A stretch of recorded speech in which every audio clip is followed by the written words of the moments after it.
I'm not sure that I would follow Zelda Fitzgerald's cooking advice. In 1925, Zelda was the wild child wife of famed writer F. Scott Fitzgerald, and thanks to a few successful novels, the couple were at the height of their fame. So it was only natural that Zelda was asked to write an entry by Florence Stratton for her upcoming book, Favorite Recipes of Famous Women. For the book, Zelda decided to provide a recipe simply called breakfast. She instructed the reader to see if there is any bacon, and if there is, ask the cook which pan to fry it in. Then ask if there are any eggs, and if so, try and persuade the cook to poach 2 of them. It is better not to attempt toast, as it burns very easily.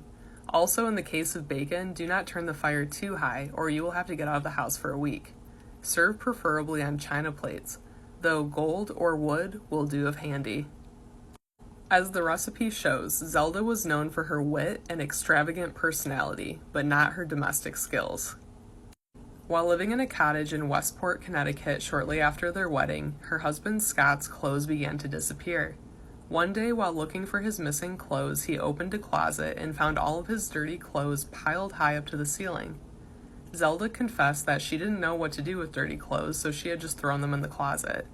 Shortly after, Scott decided to hire 2 maids and a woman to do their laundry. Scott and Zelda Fitzgerald are truly fascinating. Let me know if you want to hear more about them.